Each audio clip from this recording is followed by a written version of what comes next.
I figured now is as good a time as any to talk about what we're going to do to wrap up 2020 before the Age of Malazan begins. So let's get to it.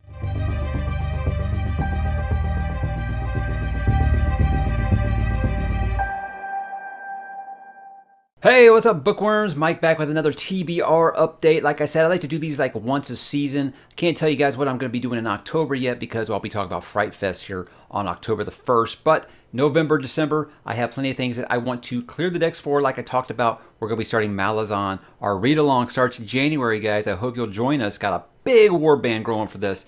And I think it's like me. A lot of people have had this on their bucket list, and they feel like, okay, we're doing it in a group. We can finally get people to hold us accountable for it. So while I'm excited for that, it's got me like, okay, look, I want to clear the decks before 2020 ends. I don't want any lingering series that I intend to finish right now kind of interfering with that. So what I know you guys probably know I let Lycanius wreck the TBR I had over the summer. So I'm finishing that up, and I'm about to finish the new Dresden book, and then I'll be ready to kind of kick in to the Fright Fest stuff and what is on there after that. I am only reading 2 books that are considered horror in October. So I want to get into some of the other stuff that I plan on reading. Yes, every video on the channel is going to be horror related, but as far as like the stuff I'm going to be reading, it's just going to be 2 books. Let's talk about those. Now, the month of October is going to seem kind of like a packed month, and it really is. There's a couple of short ones in here, and I think that's why I can justify trying to get this many books out in 1 month. Also, I'll probably be starting Saint's Blood here in about maybe a week. Once I finish Lycanius number 3, I plan to go ahead and start Saint's Blood just to get a jump on it. I know that is for the read-along in October, but as you'll see here, I've got a lot of stuff coming in October that maybe I should probably go ahead and start on this a little early. But I'm very much excited to continue that world. I'm having a great time with the world that Dick Cassell has created. I kind of already started this because I talked in my weekly update about how I've been a little frustrated with Lycania, so I needed a quick break. So I started reading The Willows by Algernon Blackwood. That is part of Fright Fest. It's just like 100 pages, so it's not that big a deal. What interested me in this was H.P. Lovecraft said that this is the guy that kind of scared the hell out of him. So I will just say it has a very good start. About halfway through it now, and I'm having a really good time. Dude can set the stage quite well. Very, very, very good prose. Usually I say writers from 100 years ago, usually it's kind of tough to adjust to their prose, but I found his very smooth and very easy to get into. So if that's the case, this might be something where I'm going to read more of this guy than just The Willows. But The Willows is always the one I've heard scared the hell out of people. So what else? Going to be delving into Mr. Clive Barker starting in October. I've only read The Hellbound Heart by him, and I don't even really count that because really it's like something you can sit in one sitting. Weave World was the one that that viewers picked. I put it between this and a Magica, and people picked this one. So now I have the people, shouting out saying, "Hey, it's not actually horror; it's fantasy." Well, again, you guys picked it, so that's what it's going to be. Doesn't temper my excitement one bit. Big Stephen King fan. I always feel like, is there any reason why you're not reading Clive Barker? Because you love Stephen King. Why are you not reading Barker? It's not like you're asking to read Dean Koontz or something here. Why aren't you reading this? So I am excited to finally dip into his world. I've heard nothing but great things about Weave World, and there's actually a couple people on the Discord that are going to be reading along with me on that.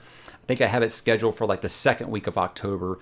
Just give myself time to make sure I finish that Greatcoats book first. So drop on the Discord. The link is in the description below if you want to get on there and talk to us about joining a Weave World read-along. Then I'll be going back to the Banished Lands, Mr. John Gwynn, to continue a Blood and Bone. I want to finish this series before the new year starts, and it starts back here. And you look at these and you think these are big old books, but man, I've talked ad nauseum about John Gwynn on this channel and how quick his books go by.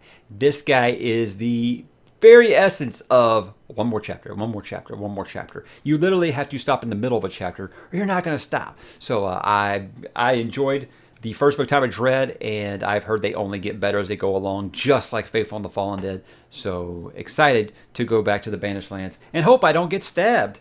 And I'll be wrapping up October with The Eyes of the Dragon by Mr. King. Here's the thing.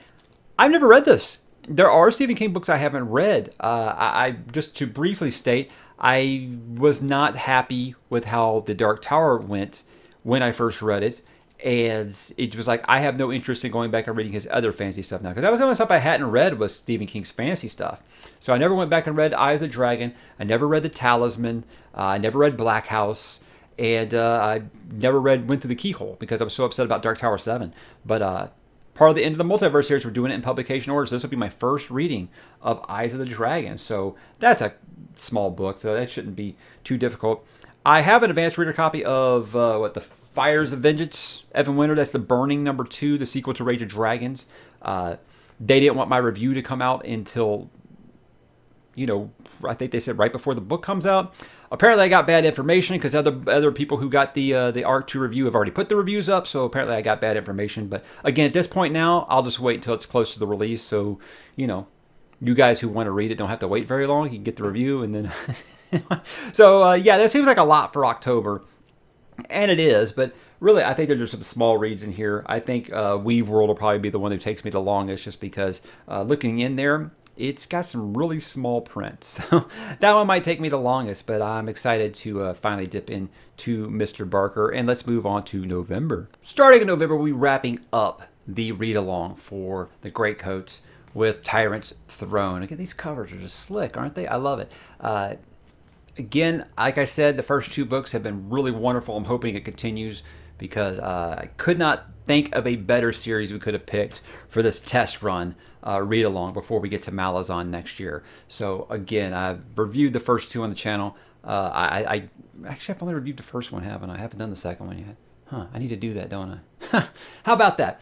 But anyway, we'll be finishing up the series there. Cannot wait. I will be finishing my time in the Banished Lands with the last book in that series, book number 7. Book number 3 of the sequel trilogy, but, book number 7 overall. And he's starting his new series outside of the Banished Lands next year. So I definitely want to get this wrapped up. And again, it's not a problem. I'm a huge John Gwynne fan at this point. I don't think that the man can do anything. This one ain't like book number 2. This is a big boy. Jeez. So I gave myself a little bit more of a cushion this month because obviously we know the big one coming out. So this is a If I Have Time, and this is for you, Madison. Thank you for the shirt, Madison. This is from Madison, one of my mods on the Discord server. Awesome. She has not let me not hear about this book for a long time now. And I feel like this book is unanimously loved among the fantasy community right now. So obviously it was on my radar, but I picked it up the other day and said, why not? If I have time, if I'm able to finish Greatcoats, number 4, and Time of Blood, I'll pick this up before I get to the next one. But again, it depends on the timing because I don't want to share any time, guys, with you-know-what, the big boy in November. Yes, Rhythm of War. No, guys, that is not an arc. I very, very unlikely that I'll be getting an arc. Tor apparently does not give arcs very much. What that is if you don't know, Tor.com is releasing a Brandon Sanderson chapter for Rhythm of War. They're releasing a new one each week leading up to the release. I think there's like 11 of them out already, so they'll be around like chapter 20. The first 20 chapters will be out before that book is actually released. So what I do is I'm just putting those on a Word document and converting it and putting it on my Kindle because I'd like to read it more off my Kindle than to sit there at my computer screen or read it off my phone or something like that. But yeah, I will be reading those probably right before the book comes out. I don't see myself doing it before because once you start a Stormlight book, you don't want to divide time with it. So that's why I say Kings of the Wild will be if I have time. If I don't have time in November for Kings of the Wild, it'll just roll over until after Rhythm of War. So Madison, do not fear. It's going to get read before Christmas. There. So really everything just depends on how long it takes me to finish Rhythm of War and its 80 bajillion pages. I cannot wait. Let's move on to December. All right, we're going to visiting other worlds in December for Christmas this year because it's going to be my first reading of The Talisman. Same story as with Eyes of the Dragon. Whole reason I didn't read this before, but man, this book is pretty much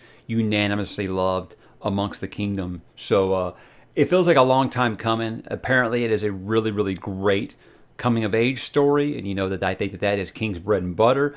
So yeah, I'm super excited.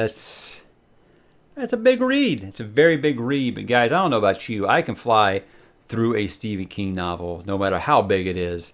in a couple of days, man, because that's my guy, right? So that will be ending the first year of Into the Multiverse on the channel with the Talisman.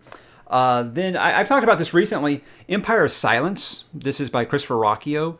He sent me a signed copy of this book just because. He said didn't have to review it or anything like that. Just wanted to send me one. And I'm excited to read it anyway because all of the Dune comparisons really, really got my attention, and it helps that he is a super awesome guy. You email him, and he will email you back. He also is very Sanderson in the way that he keeps his fans updated. He puts out these YouTube videos once in a while showing his progress and how he charts everything. It's really, really awesome.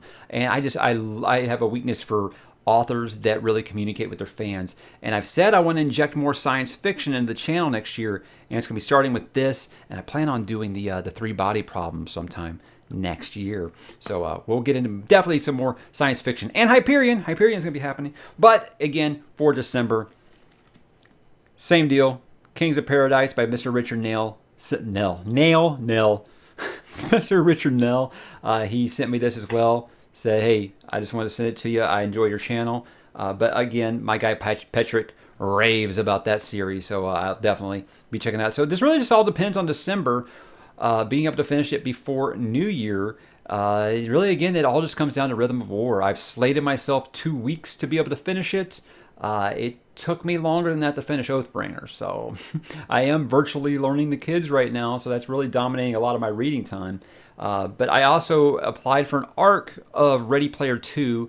I never count on getting those, so if I don't get it, thing is it comes out like a week after or a week before Rhythm of War, and I think it's a week after Rhythm of War. I'm not going to be reading Ready Player 2 while I read Rhythm of War. Rhythm of War is getting its solo time for sure, so I probably won't get to that to December. Unless I get an ARC, and that's the only way I think that this schedule is going to change. But guys, that's what I got planned for the rest of the year. Kind of like I said, clearing the decks before Malazan. Guys, we are getting close. It's like 100 and something days now, 103, 104 days until New Year. January 1, we start Guardians of the Moon, guys. I can't wait. If you want to know more about that, just like I said, come in the Discord, jump on the server, and we talking about Malazan all the time. Everybody right now is kind of doing their shopping and looking to try to find used copies of all these books because unlike Greycoats, where I can tell you, hey, it was $14 for the whole series, and I got a lot of people on. Malazan's a little more pricey, but the read along is spread over the course of 2 years, so you have time to look for your bargain deals and things like that. But again, guys, I hope to talk to you on the Discord soon, and hey, drop in the comments, let me know what you're going to be reading over the fall, what you got scheduled. I'd love to talk to you about it, and I will talk to you there.